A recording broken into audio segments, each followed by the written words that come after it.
Ito pa, yung sunod, mga kababayan. Nako, mga kababayan, pagka, akala ko mga kababayan, pagkatapos ng testimonya ni Ramil Madriaga, ay, okay na, isusunod na itong another witness sa impeachment ni Sara.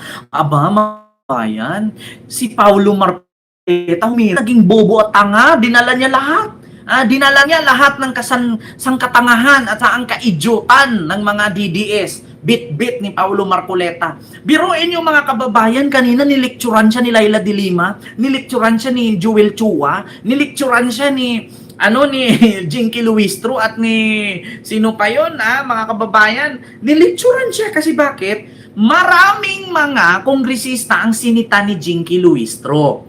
Ang sabi ni Jinky Luistro, Mr. Chair, ganyan-ganyan, yung mga katanungan niyo po ay hindi po yan pwede. Kasi bakit? Sa trial po yan. Sa Senado na po yan. Ang sa atin dito, ano lang tayo clarificatory. Nag-ano lang tayo, kumbaga parang confirmation of charges lang tayo. So ngayon mga kababayan, maraming mga kongresista ang mga nagtatanong na sinita ni Jinky Luistro. Pagkatapos ng Ramil Madriaga mga kababayan, biglang lumusot itong si Paulo Marcoleta. Yung mga tinanong isa-isa ng mga kongresistang sinita, inulit niya. Tapos ngayon nung inulit niya, siya pagalit. Pinulitika daw siya. Siya lang daw ang mag-iisang oposisyon doon. Tignan nyo mga kababayan. Ang daming nabuisit kay Paulo Marcoleta kanina. Mga kababayan, kasi nga, imbis na ituloy na yung, pareho silang mag-ama, no? Naalala nyo mga kababayan? Yung tatay din niya ganyan, kapag may hearing, guguluhin yung hearing, di ba? Kapag mayroong panauhin, mayroon na naman siyang ilalabas na panibagong witness, puro naman peke. Di ba? Hindi talaga sila magkalayo, mag-ama talaga sila. Mag-ama tang inang yan. Oo. Ito mga kababayan, pakinggan ninyo Ang daming nabuisit kay Marcoleta kanina. Ito po, pakinggan nyo mga kababayan. Ayan, hanapin ko lang Ito ba yon? It to mean that despite the approval of the chair to allow Mr. Madriaga to leave the House premises, I'm still allowed to. Tapos mga kababayan, ang gusto pa niyang iparating, bakit daw naging witness si Madriaga, isang kriminal? Bakit daw hindi alamin yung background ng witness para paniwalaan, kriminal daw nakakulong? Ang sabi naman ni Jinky Luistro, hindi pa convicted si Madriaga. Under processing pa yung kanyang kaso, hindi pa siya convicted. Diba? Make a manifestation. Ayan, so long as it manifestation. is relevant to the subject matter of this impeachment. Yes, ma'am. Thank you, madam. You may proceed. Two Ayan, manifestations, ayan. ma'am. Number one is to present. At saka mga kababayan, sinita siya dyan ni Tinyo sino ba yung nagsita sa kanya nga, di ba dapat hindi na po pwede magtanong ang hindi naman kasali sa committee? Di ba sinita siya dyan kanina, sabi siya, anong karapatan magtanong? Di ba meron tayo ditong rules sa Kongreso na kapag hindi ka miyembro ng committee ay hindi ka pwedeng makisawsaw. Di ba napahiyang-pahiya siya, katulad kay Marcoleta, di ba? Ipa-contempt niya si Attorney Insurrecto. Tapos sabi ni Dan Fernandez, ay wala po siyang karapatan mag-contempt kasi hindi naman siya miyembro ng committee. Bisita lang naman siya. Di ba? Pareho sila ng tatay niya. Walang pinagkaiba. Public records as to the background of the witness. Just So- information about the witness.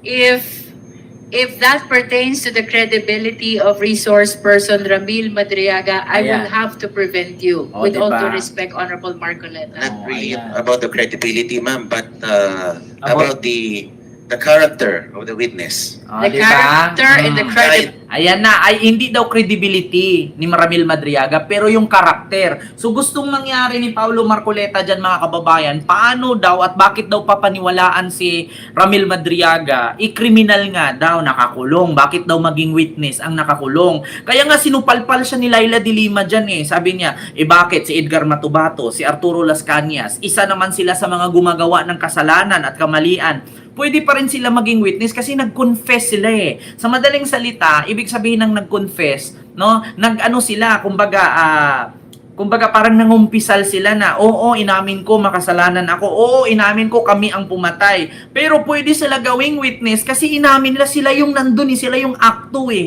Di ba? Oo. Entity of the Or one and the witness. same. Yes, ma'am, if I may be allowed. And therefore, you are not allowed because character is credibility. Oh, di ba? Ma'am, if I may clarify, prior to this hearing, Mm. I saw reports that you said that the purpose of this hearing is to test the credibility of Mr. Madriaga, but Mm. now we are now denying. At least The with objective of respect this to the hearing. contents of the Oh, di ba, Kent? Oh, yung nagsinungaling sa SOSI, di ba criminal din yun? Oh, criminal charges yun, di ba? Yung pagsisinungaling mo, hindi mo pagsabi. Kasi nga, syempre, nakasaad nga dun sa SOSI na meron kang mahaharap na parusa or kaso kapag ka hindi mo isinulat ang tama. Biruin mo, may nagdunit sa'yo, tapos ilalagay mo doon, walang nagdunit, pera mo. Tapos nung hinanapan ka resibo, wala kami pakita. Kasi dunit lang pala. affidavit. Oh. Affidavit. Ayan. So long as it is contained in the affidavit, Mhm. then we are confined in the limitations of a clarificatory hearing. So Ayan. manifestation, ma'am, should be confined only to the We can test the directive of the chair. credibility so long as it Okay, is ma'am. limited to the contents Okay, ma'am. of the Tama. affidavit. Then I will Oh. go to the second manifestation. Ayan, second manifestation Okay. na naman siya. This is also regarding the Pagpilitan affidavit talaga itself. niya. Okay, you may proceed. Okay, ma'am. Thank you, ma'am. I have carefully reviewed Kaibigang Oso, hello po. the written testimony, and I am compelled as member of this House and as a representative of the Filipino people to formally place on the record observations that I believe this committee must confront before it receives, admits, or gives any weight to Lagi this siya document. nababara dyan eh. The issues I will raise Like go not po merely tayo, mga kababayan. to credibility, Mm.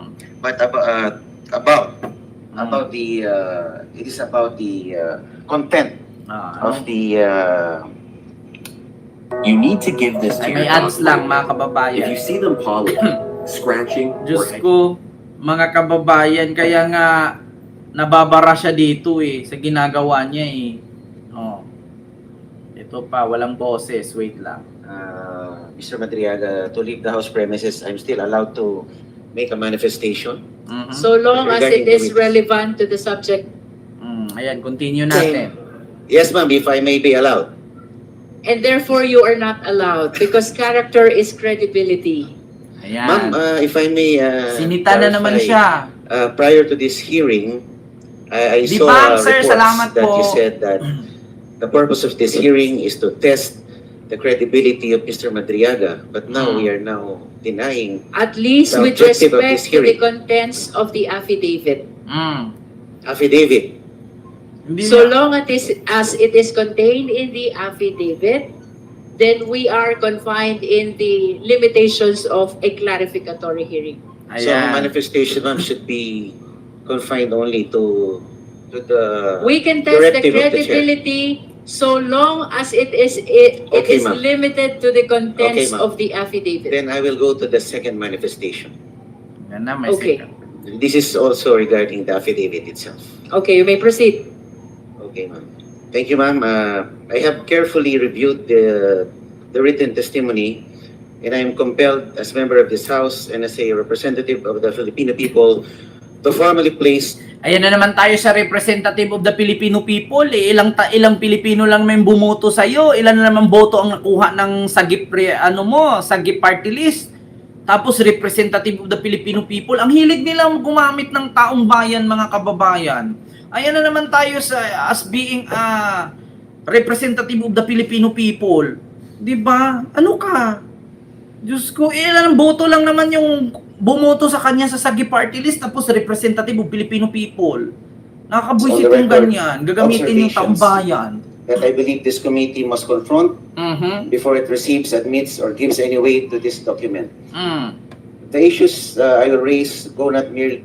Oh, 'di ba? Sabi nga ni kaibigang Oso, Kent, pansin mo ba pareho sila ng tatay niya na mag-gaslight? Kunwari historical question pero ang intention ay magkaroon ka ng doubt sa tao sa tanong nila. Kaya nga, ang hilig-hilig nilang mahilig silang mag-intriga. Tsaka ang tanong, alam nyo, ang hilig nilang idusot, mahilig nilang iisingit yung kanilang sarili na ang akala mo ay magaling talaga sila, di ba? Ang gusto nila mga kababayan na kapag ka nagsalita sila, sila na yung makapangyarihan.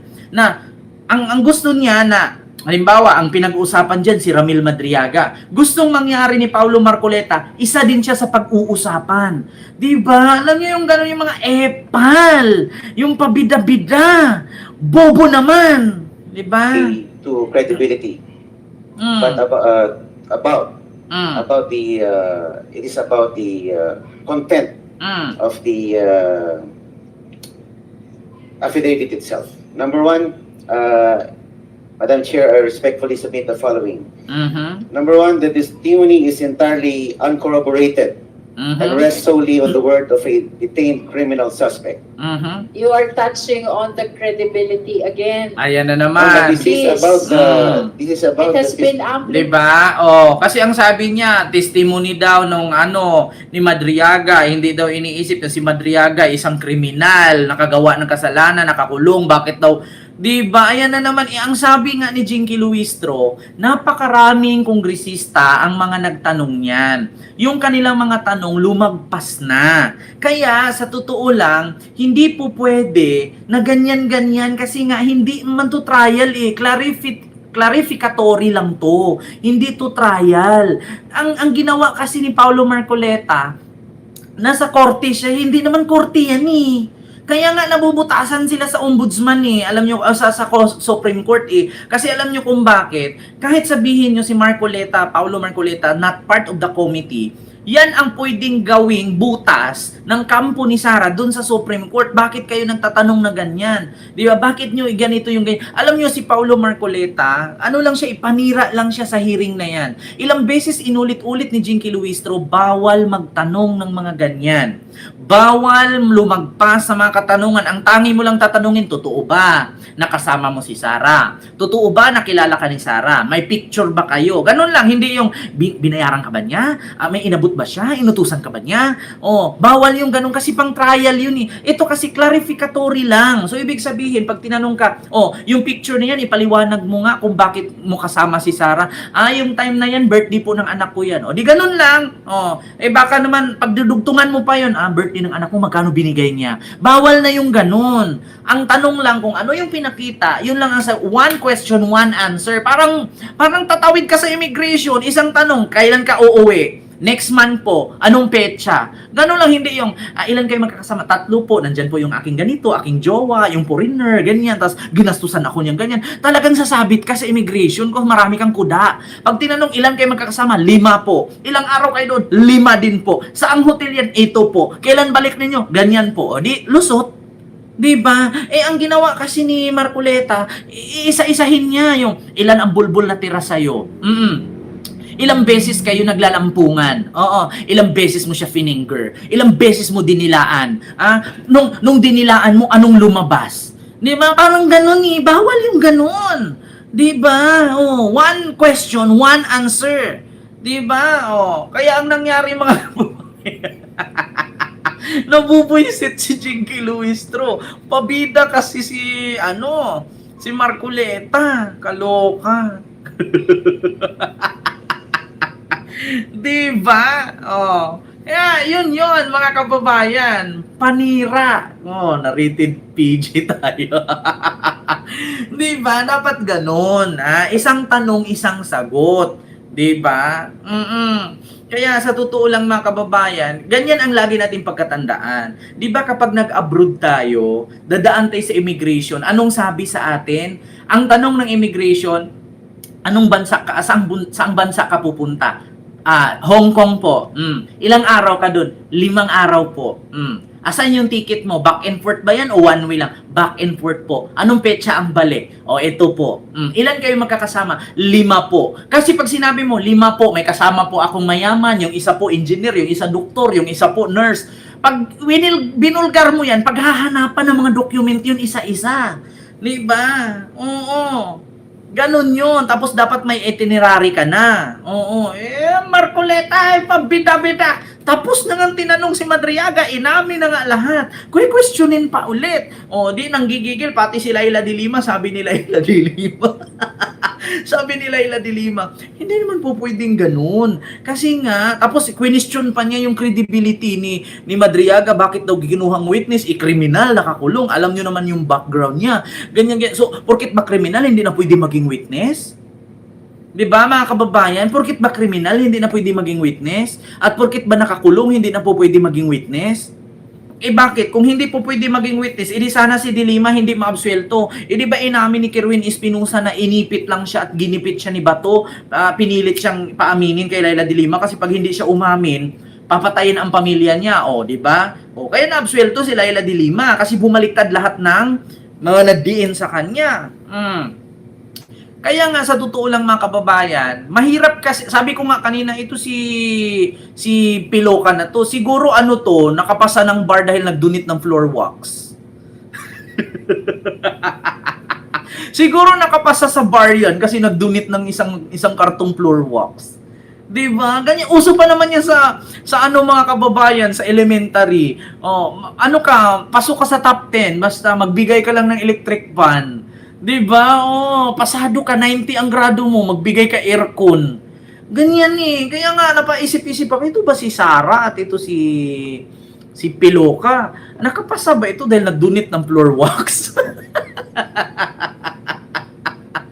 'Di ba? Oh, 'di ba may mga ganyan mga kababayan? Siguro nakapasa to, bakit? Nagdunit ng 10 walis tingting. 'Di ba? Oo. Kaya nga sabi ko, siguro binigyan ng sports car yung professor nila, kaya pinasa sila sa bar exam. Sinali yung pangalan nila. Siguro nagdunito ng lampaso. Di ba? May mga ganyan mga kababayan. Kaya malalaman mo talaga mga kababayan na may mga putyo-putyo talagang mga abogado. Bakit? Kasi nga, biruin mo, nakapasa ka tas hindi mo alam. Di ba? Siguro nagdunito ng lamesa. Siguro pinalitan ng jealousy yung kawayan na bintana ng school nila. 'Di ba? Oo. Siguro nagdonate to ng tiles. Pina-tiles yung classroom. Kaya ay Diyos ko. Siguro nagdonate to ng aircon na split type tapos ang brand niya LG. Oo, naghalaga ng 30,000 kaya pumasa sa bar exam. Ang dami talagang nag-comment kanina pero yung comment ko lang talaga kakaiba. Siguro kaya pumasa sa bar to, nagdunit ng isang kartong floor wax. Di ba ang saklap? Ako sa totoo lang mga kababayan, hindi naman ako nakapagtapos sa pag-aaral pero naintindihan ko naman yung mga sinasabi nila de Lima. Biruin mo, kakalabanin mo pa mga abogado, mga trial lawyer yung nandun eh. Andun si Luistro, nandun si de Lima, nandun si Chua, mga trial lawyer yan eh. Tapos kakalabanin mo is low IQ lawyer ka lang, sabi nga ni Carpio, mababang uri na kalidad na pagiging abogado. Sorry to say pero yan talaga ang napapansin namin. This is a freedom of speech. Diba? May karapatan tayo mag-react. Ay nako. So yun lang mga kababayan.